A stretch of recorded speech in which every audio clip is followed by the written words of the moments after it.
آپ نے ارشاد فرمایا اپنی بیویوں کے لیے زیب و زینت اختیار کرو، میں قربان جاؤں۔ میں تو آپ کو نبی کا دین بتا رہا ہوں، آپ کہتے تو دین بڑا اوکھا کام، بیوی واسطے چنگے کپڑے پاؤنا اوکھا کام۔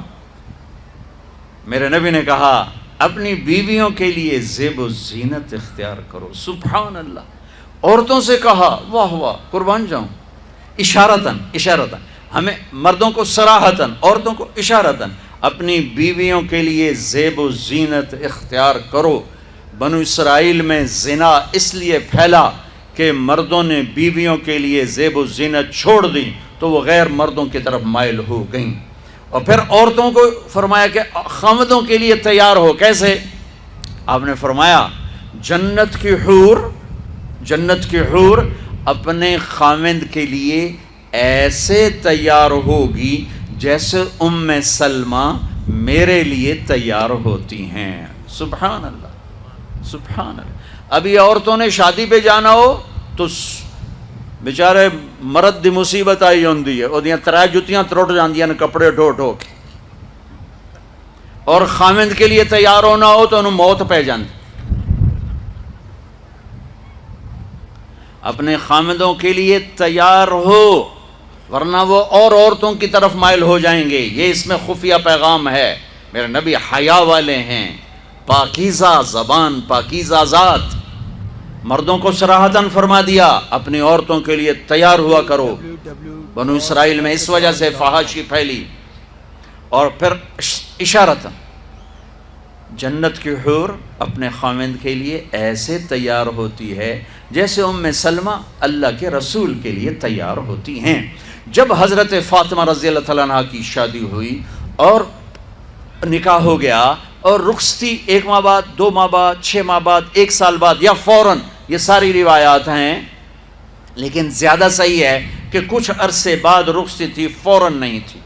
تو جب حضرت علی نے آ کے رخصتی کا مطالبہ کیا حضرت ام ایمن کے ذریعے سے، تو آپ نے حضرت حفصہ اور حضرت ام سلمہ اور حضرت عائشہ ان تینوں سے فرمایا کہ تم جانتی ہو نا میری بیٹی فاطمہ مجھے کتنی محبوب ہے، میری بیٹی کو دلہن بناؤ۔ اللہ اکبر، میری بیٹی کو تیار کرو۔ یہ میں دین بیان کر رہا ہوں، بے پردگی نہیں، بے حیائی نہیں، زیب و زینت میرے دین کا حصہ ہے، میرے نبی کی شریعت ہے۔ میرا نبی خوبصورت دین لے کر آیا ہے، ایک خوبصورت زندگی لے کر آئے ہیں۔ پتہ نہیں ہم نے کہاں سے عجیب و غریب دین کے فلسفے نکال لیے ہیں۔ سبحان اللہ، قربان جاؤں۔ آپ نے کہا جابر شادی کی؟ کہا جی کی۔ کہا کماری سے کہ بیوہ سے؟ کہا جی بیوہ سے کی۔ کہا اللہ بکرن فتلاعبک وتلاعبها، ارے تو نے کنواری سے کیوں نہ کی؟ وہ تجھ سے کھیلتی تو اس سے کھیلتا۔ میں میرے نبی کا دین بیان کر رہا ہوں۔ آپ کیا سمجھیں صرف رمضان کے روزے رکھنا دین ہے؟ ہاں وہ دین ہے، بہت بڑا حصہ ہے دین کا۔ عبادت میرے دین کی بیس ہے، بیس ہل گئی تو ساری عمارت گر جائے گی۔ نماز نکل گئی، روزہ نکل گیا، زکوٰۃ نکل گئی، حج نکل گیا، پیچھے کیا رہ گیا؟ ساری عمارت ٹوٹ گئی۔ لیکن یہ بیس کو عمارت نہیں کہتے، ہاں بیس پر عمارت کھڑی ہوتی ہے۔ میں عمارت کے کچھ خد و خال بتا رہا ہوں، کچھ نقش و نگار بتا رہا ہوں کہ میرا نبی دین کی عمارت ہمیں کیسے دے کر گئے۔ کبھی آپ نے میلا کپڑا نہیں پہنا، پرانا کپڑا پہنا، پیوند لگا کپڑا پہنا، میلا کپڑا زندگی بھر نہیں پہنا، زندگی بھر۔ اور آپ کے بدن مبارک سے، آپ کے پسینے سے ایسے خوشبو آتی جیسے مشک سے خوشبو آتی، دنیا کے سب سے مہنگی خوشبو۔ آپ حضرت ام سلیم کے گھر میں آرام فرما رہے تھے دوپہر کے وقت، تو آپ یوں کر کے سوئے ہوئے تھے، یوں یہ کوہنی آگے نکلی ہوئی تھی۔ آنکھ کھلی تو دیکھا ام سلیم نے یہاں بوتل رکھی ہوئی، یہاں تو آپ نے کہا کیا کر رہی ہو؟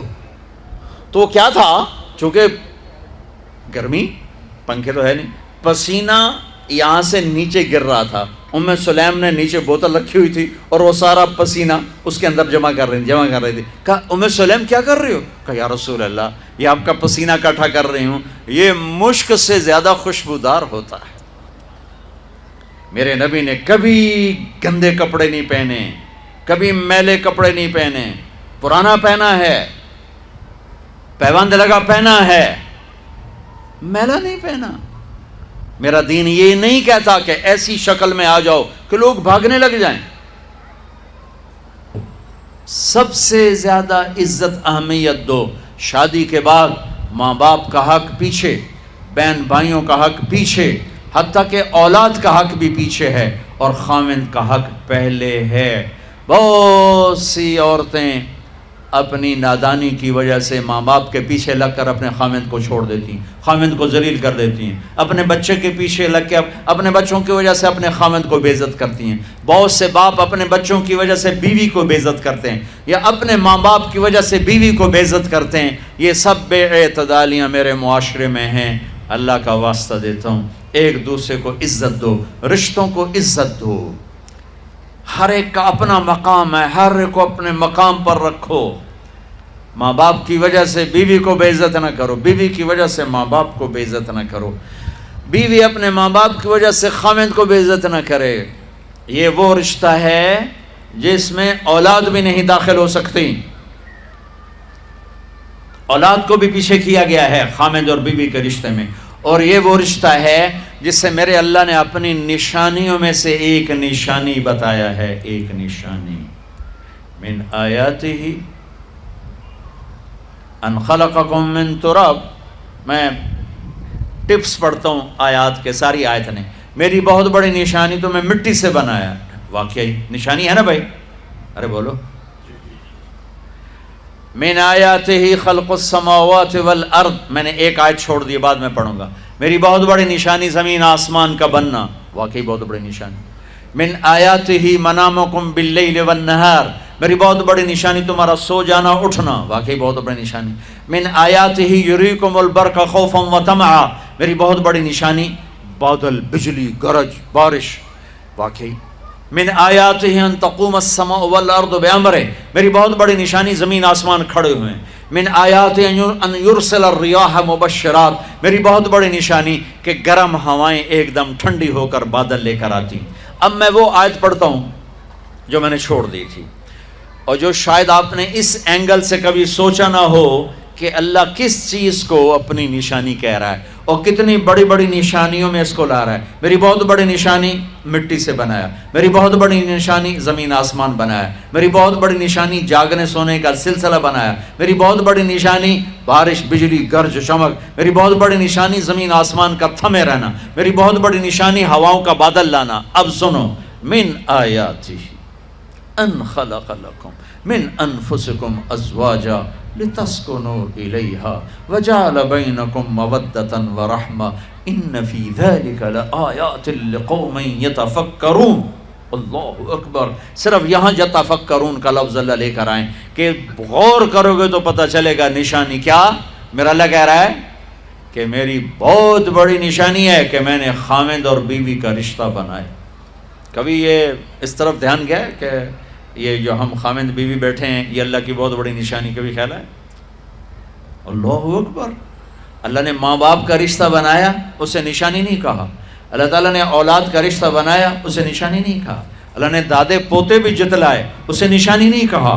اللہ نے پھوپھی خالہ بھی بتائیں، دادیاں نانیاں بھی بتائیں، اسے اللہ تعالیٰ نے نشانی نہیں فرمایا. نشانی کسے فرمایا؟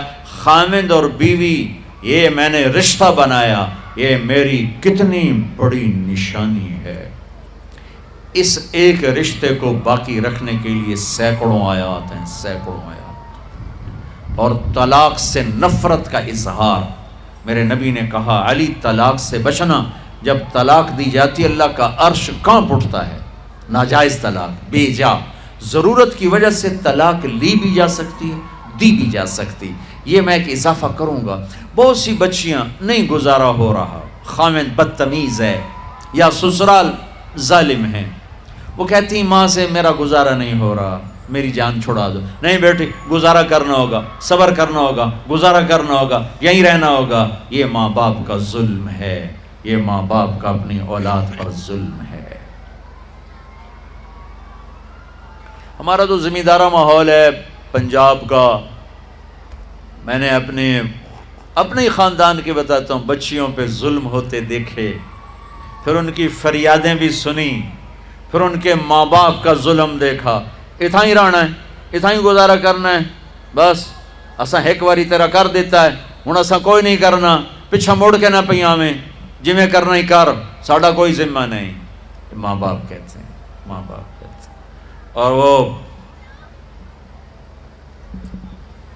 ماہی بے آب، مچھلی پانی کے بغیر تڑپتی ہے، اس طرح اس کا دن اور رات ہے. زندہ کی کھال کھچ رہی ہے، اس طرح اس کا دن اور رات ہے. اور ماں باپ کا جبر، گزارا کرنا ہے، گزارا کرنا. تینوں بعد کون تیرا رشتہ کتوں آئے گا، تیری شادی کتوں کریں گے. ابھی تو اس کو ذبح ہونے سے بچا لو. کل تو اللہ نے ہمیں اس کا مکلف ہی نہیں کیا کہ کل کیا ہوگا، کل کو آنے تو دو. پتہ نہیں کل کا دن ہے بھی نہیں کہ ہمارے مقدر میں یا نہیں. ہم کل کے لیے اپنی بچیوں کو ذبح کر دیتے. میں نے ان کو تڑپتے دیکھا. میں صرف اپنی فیملی کی بات اوروں کی فیملیوں کی بات جہاں جہاں تعلقات. کہیں رشتہ قریب کا ہے، لڑکی بدتمیز ہے، بچہ شریف ہے، وہ کہتا ہے ابا جی میں طلاق دینا چاہتا ہوں، میرا اس سے گزارا نہیں ہے، زبان شدید ہے. ہائے میرے بھائیو، گھروں کی آبادی اللہ کی قسم، مالدار ہو یا غریب ہو، صرف اچھے اخلاق سے ہوتی ہے. اور گھروں کی بربادی مالدار ہو یا غریب ہو، برے اخلاق سے ہوتی ہے، برے اخلاق سے ہوتی ہے. دو واقعے اوپر نیچے ہوئے. ایک خاتون ملی، مجھے تعارف کرایا گا کہ ایک خاتون آ رہی ہیں، ان کے خاوند کھربوں پتی ہیں، کھربوں پتی. ٹھیک ہے جی آؤ. اس خاتون نے آتے ہی رونا شروع کر دیا. مولانا لوگ مجھے خوش قسمت سمجھتے ہیں کہ میں بہت بڑے مالدار کی بیگم ہوں، میرا دل زخمی ہے، میرے خاوند کا سلوک اچھا نہیں، میں دولت کو آگ لگاؤں، یہ ہیرے کے سیٹ کو میں کیا کروں جب اس کا سلوک ہی میرے ساتھ اچھا نہیں. چند دن کے بعد ایک نوجوان ملا. مولانا میں اپنی زندگی سے تنگ ہوں، میری بیوی انتہائی بدتمیز ہے، انتہائی زبان دراز ہے، میں اپنی زندگی سے تنگ آ چکا ہوں، 3 بچے ہو چکے ہیں، طلاق دے نہیں سکتا، میں کیا کروں. یہ روزمرہ کے واقعات ہیں. تو ضرورت کے لیے طلاق دی جا سکتی ہے، لی جا سکتی ہے، نہ عیب ہے نہ تانا ہے، نہ ذلت ہے نہ کوئی داغ ہے. لیکن ابھی فیصل آباد سے ایک بچی ملی، اس کی بچی گود میں. طلاق کیوں ہو گئی؟ کہا سسرال نے کہا بچی کیوں پیدا ہوئی ہے، گھر واپس جا. طلاق دے دی. بچی پیدا ہونے پہ طلاق دے دی. پچھلے ہفتے ملا ہوں، پچھلے ہفتے. کیا قصور ہے جی، بچی پیدا ہوئی طلاق دے دی. اور یہ 3 دن پہلے اسلام آباد میں خاتون ملی کہ سسرال نے گھر سے نکال دیا. کیوں؟ 3 بچیاں گھر سے نکال دی. 3 بچیاں پیدا ہونے پر گھر سے نکال دیا. یہ بھی اسی دیس کی کہانی ہے، یہ بھی اسی دیس کی دکھ بھری داستان ہے. ظلم صرف وہ نہیں جو بھتہ کی پرچیاں آ رہی ہیں اور جو دہشت گردی ہو رہی ہے، یہ گھر جیسے وہ بہت بڑا ظلم ہے، ایسے یہ بھی بہت بڑا ظلم ہے کہ کہیں بچیاں ذبح ہو رہی ہیں، کہیں بچے ذبح ہو رہے ہیں.